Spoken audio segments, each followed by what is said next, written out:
माँ सच्चाई के चरणों में नमन और आप सबके चरणों में नमन, जिनके हृदय में रजपूती विराजमान है, जो कि हम सबको यहाँ तक खींच कर लाई। जो आज सम्मानित होने वाले आरएस बंधु हैं और जो जनप्रतिनिधि जिनके कारण से ये आज समारोह आयोजित होने जा रहा है, मैं नतमस्तक हूँ उनके आगे कि आपकी वजह से ही हमें सभी को एक मंच पे आने का, एक जगह आने का मौका मिला।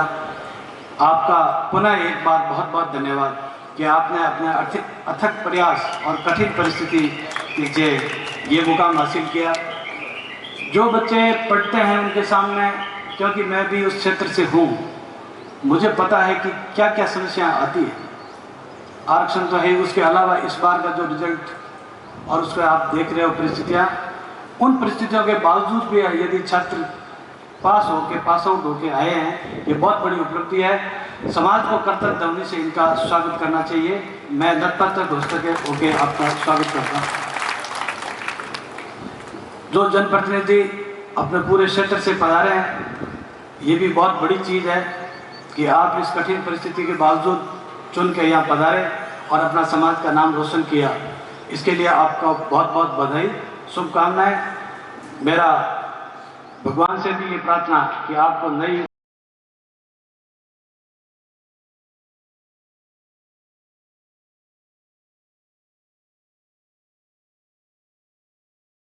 और स्कूल में निरंतर ध्यान दें। आप अपने कार्यकाल के दौरान उन स्कूलों को इस लायक बनाएं कि वहाँ से निकलने वाली हमारी नई पौध हमारा भविष्य निर्माण कर सके।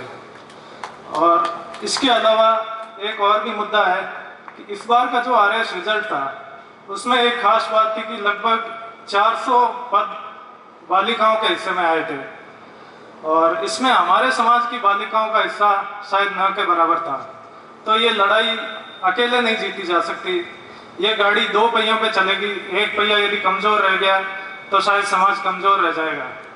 ये गंभीर विषय है, इसके बारे में सोचने की ज़रूरत है। यहाँ जो भी आज बैठे हैं महानुभाव, वो सभी हमारे समाज के बहुत ही नामी गिरामी लोग हैं, उनकी बातें सुनी जाती है। तो जब हम वापस समाज में जाएं, इसके बारे में भी थोड़ी जागरूकता हो कि बालिकाओं को भी पढ़ाएं, क्योंकि अब EWS कोटा कह दीजिए या जो बालिकाओं के लिए सीट्स होती हैं, तो इस बारे में ध्यान दें। बस यही एक दो बातें हैं, बाकी सारे विषय लगभग कवर कर लिए गए हैं। तो इसी के साथ मैं अपनी बात यहीं समाप्त करूंगा।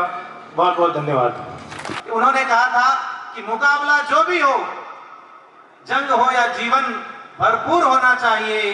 फैसला जो भी हो हमें मंजूर होना चाहिए। बरसों पत्थर घिसे हैं इन हाथों ने, अब इन हाथों में कोई नूर होना चाहिए। अब इन हाथों में कोई नूर होना चाहिए और वही कोई नूर आज हमें इन हाथों में, इन आरएस के रूप में और इन जनप्रतिनिधियों के रूप में हमें मिला है। तो इन हाथों में अगर कोई नूर मिला है तो ताली बजाने की ताकत भी इन हाथों में। एक बार जोरदार तालियां बजाकर इनका सम्मान और इन सबका उत्साहवर्धन करें।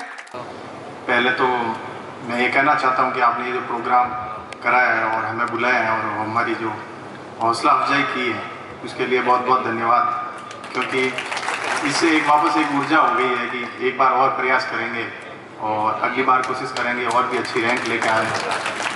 और जहाँ तक मेरा संबोधन है युवाओं को, मैं तो यही कहना चाहता हूँ कि हमारे समाज में जो भी व्यक्ति है, चाहे कितना भी पढ़ा लिखा है, चाहे कोई भी काम करता है, जो भी उसकी क्षमताएँ हैं उनका पूरा उपयोग करें। क्योंकि हमारे अंदर जो क्षमताएँ हैं, चाहे कोई भी काम छोटा या बड़ा नहीं होता, उन क्षमताओं का पूरा उपयोग करेंगे तभी हम जीवन में आगे बढ़ेंगे। क्योंकि ऐसा पाया जाता है कि हमारी मानसिकता ही कई बार कमज़ोर हो जाती है। ऐसा कहा जाता है कि जैसे हाथी का बच्चा होता है, तो वो छोटा होता है तो उसको एक रस्सी से पेड़ से बांध देते हैं, पैर में रस्सी लगाकर। तो वो खूब कोशिश करता है उसे तोड़ने की, लेकिन वो टूटती नहीं है। धीरे धीरे वो बड़ा होता है तो वो उसको तोड़ना बंद ही कर देता है, क्योंकि उसे पता है कि वो टूट नहीं रही है। और बाद में ऐसा होता है कि वो विशाल रूप ले लेता है, उसका जो बल है कई गुना बढ़ जाता है। लेकिन फिर उसको तोड़ कि हमारे समाज की मानसिकता ऐसी हो गई कि ये है, आरक्षण है, वो है। तो ऐसा कुछ नहीं है। आप कोई भी डिपार्टमेंट में जाके देख लीजिए। मैं आपको कहता हूँ, किसी भी अधिकारी, डिपार्टमेंट, डॉक्टर, आप वहाँ जाइए, किसी भी नामों में महाजन नाम देखिए, आपको 100% मिलेंगे। क्यों? क्योंकि मेहनत करेंगे। अगर हम मेहनत करेंगे तो कुछ ना कुछ मिलेगा, नहीं मिलेगा तो हमें सीखने को मिलेगा।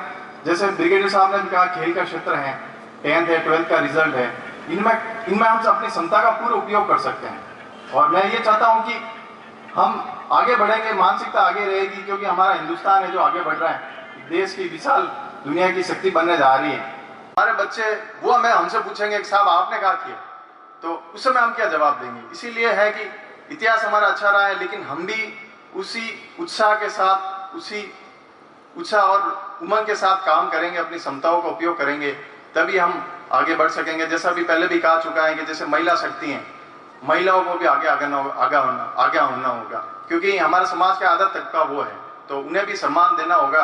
और विशेष तौर से युवाओं से कहना चाहता हूँ कि जो सोशल मीडिया है उससे थोड़ा दूर रहें, क्योंकि फेसबुक, इंस्टाग्राम, अगर आप एजुकेशन के फील्ड में हैं तो ये कोई काम के नहीं है आपके।